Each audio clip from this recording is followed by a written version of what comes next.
You're listening to the Life Friendly Business Podcast. I'm your host, Erin Thomas Wong, business mentor, author, and founder of the Cocoon VIP membership, empowering women around the world to build businesses on their terms.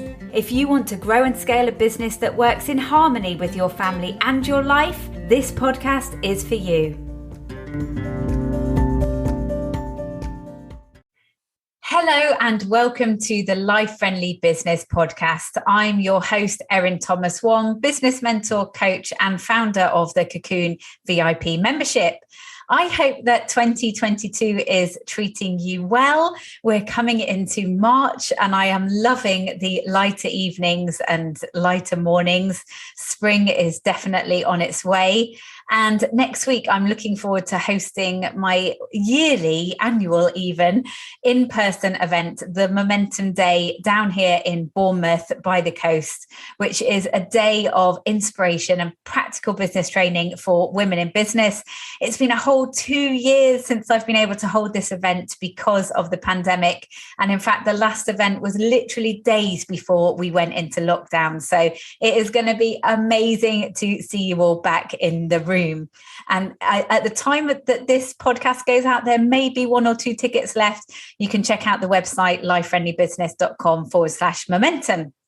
So I hope that you are enjoying season 2 of the podcast. And I would love to hear from you if there's topics you'd like me to cover. And also I'd love to hear what you think. So please do review the podcast either on Apple, or if you would like to write a review on social media and tag @LifeFriendlyBiz, I would love to see it. And I'm also going to be doing a draw every month for someone to win a 30-minute strategy call with me. So definitely do get involved and put those posts out on social media, letting me know what you think of the podcast. Take a screenshot of the player on your phone, for example, and let me know. I would love you to help me spread the word as well about the Life Friendly Business podcast. So today, I'm talking about something that comes up quite a lot in discussions that I have with my clients. And that's about how you see yourself as a business owner. And I think it's really easy to underestimate how important it is that we are projecting the image that we want to be projecting. And I'm not talking about putting on a mask or, being disingenuous. I'm talking about generally making sure that we are showing up as the business owner that we want to be. So I'm going to share a little bit about my story because I think it might resonate with some of you. And that's that, when I started my first business 13 years ago, I left a career in TV production. I had my first son. And after a few months, I just thought, I couldn't imagine going back to TV. I loved working in TV, but it was all consuming and it was long hours. And so I started thinking, what else could I do? And when he was 6 months old, I took voluntary redundancy and I used that money to invest in a jewelry franchise. And so, as you can imagine, this was a huge change to me. There I had been on TV shoots with a clipboard, organizing crews and talent. And then there I was on a market stall selling jewelry. And I felt like a fish out of water. I really felt very low in confidence. The only idea I had of what it meant to sell something like that would be, like a car salesman, which I felt really uncomfortable with, or, the market traders that shout out and, all those kind of things. And I wasn't that kind of person. I didn't want to be that kind of person. And it took me a long time to find my feet. But what I did find is that I felt like people around me were treating my business like a hobby. And it's only in hindsight that I look back and I think, but that was because I was probably showing up like that, because I was feeling like it was just a small business. No longer did I have the status of a TV production manager. I was just a mum with just a small business. And that was being projected.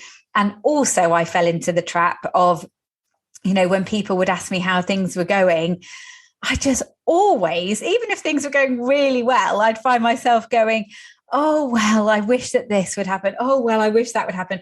And, I really had to work very hard at stopping myself from doing that, because, it's really easy to put ourselves down.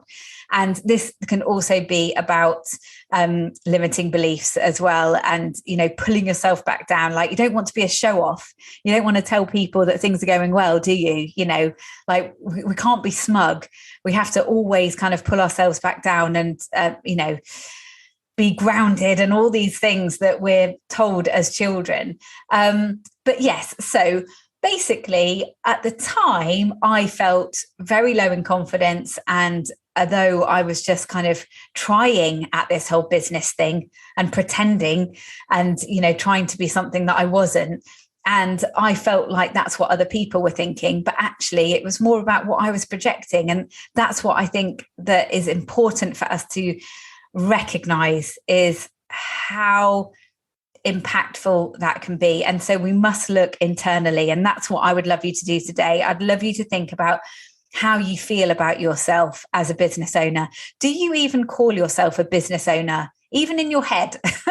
Maybe you don't call yourself an entrepreneur yet. I know a lot of women just like cringe at the thought, there's no way I'm an entrepreneur, even though they've devised a brand new business and, are making money from it. They don't feel like an entrepreneur as such. But are you talking about yourself in terms of being a business owner?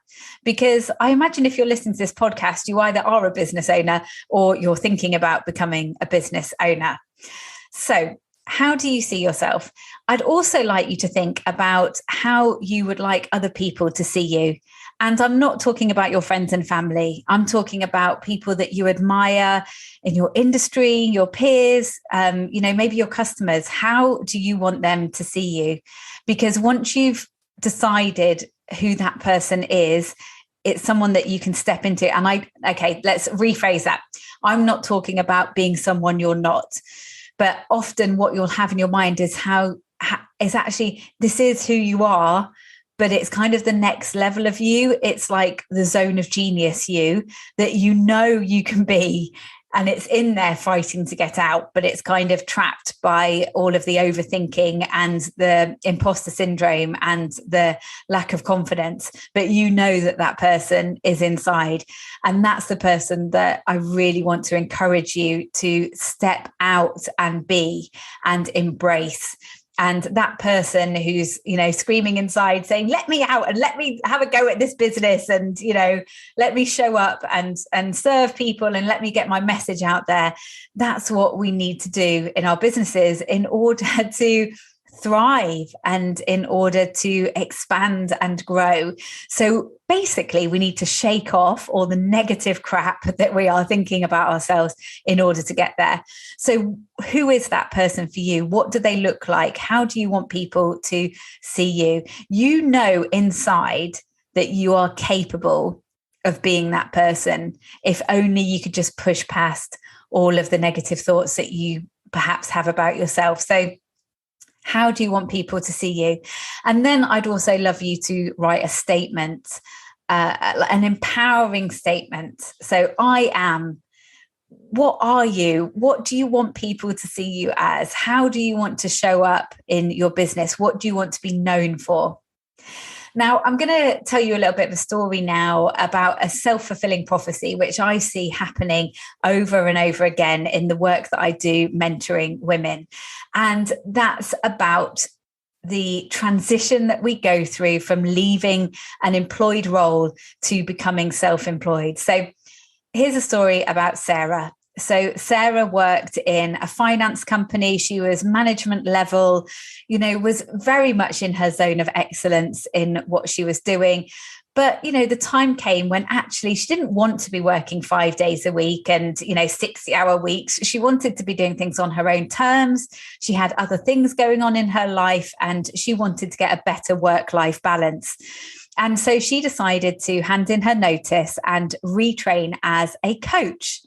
So people were really sad to see her go because they'd really enjoyed working with her over the years. But, they really got it and they got that she wanted to do something different and they were supportive of that. So she left, she did her training to be a coach. And then when the time came to putting herself out there, she was absolutely racked with imposter syndrome. She was terrified about if she posted on LinkedIn about what she was doing, what her ex-colleagues would think, because surely they would just roll their eyes and, be judging her for what she was doing. So you know what happened? She didn't post on LinkedIn, or she barely posted on LinkedIn.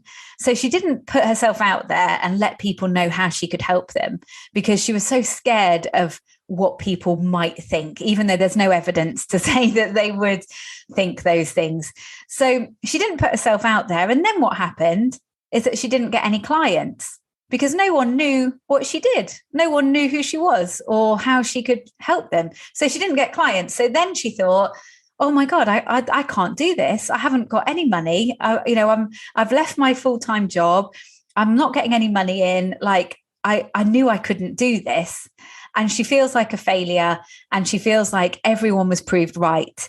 Everyone in her mind, let's make clear, was proved right that she was no good at this. But actually what had happened there is that this was a self-fulfilling prophecy, because the reason she hasn't got any clients is because she hasn't put herself out there. And the reason she hasn't put herself out there is because of worrying about what other people think.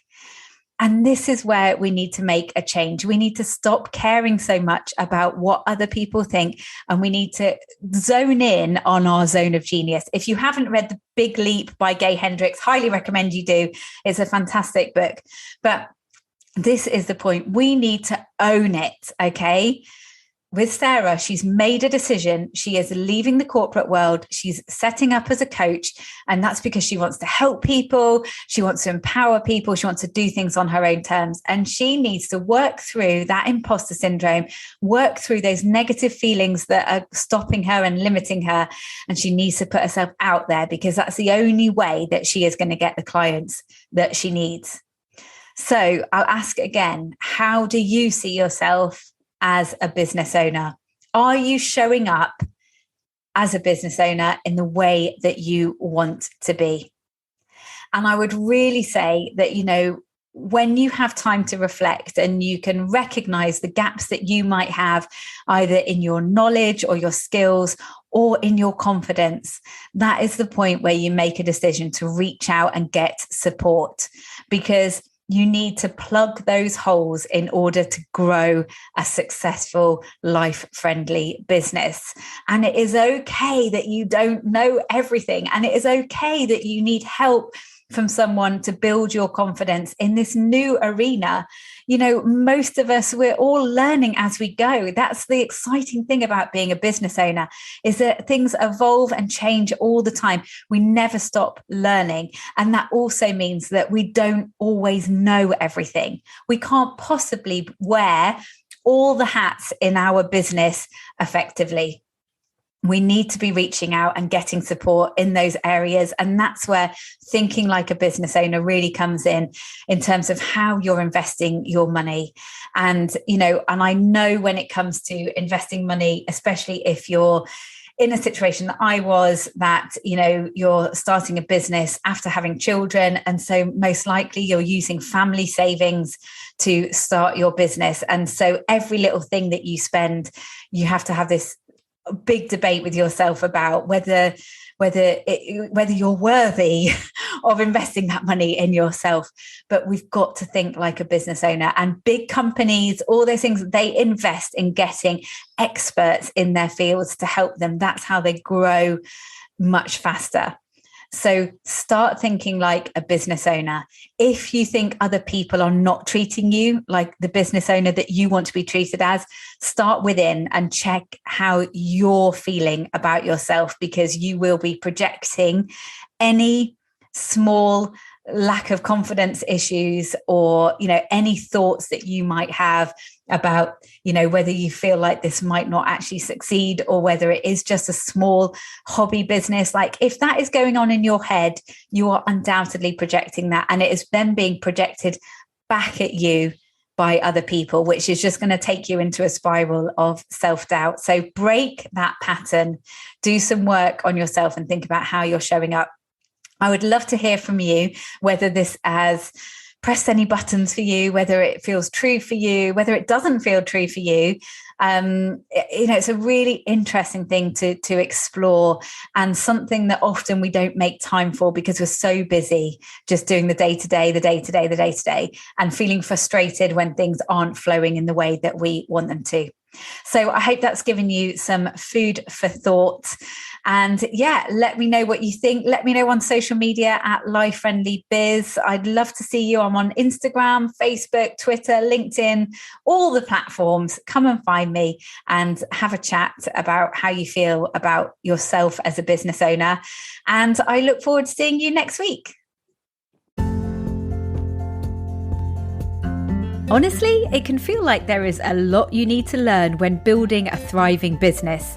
And it's easy to feel like you'll never know everything you need to be successful. But it is possible, just so long as you stay focused on building the right knowledge and skills. When you join the Cocoon VIP membership, you'll have the opportunity to book a one-to-one orientation call with me, and I'll help you to prioritise the activities that will have the biggest impact on your business and direct you to the materials in the library that you need. There's no need to learn it all. We'll just focus on the things that will make the biggest difference to you. We have everything you need to build a life-friendly business. So check out the Cocoon now at lifefriendlybusiness.com/cocoon.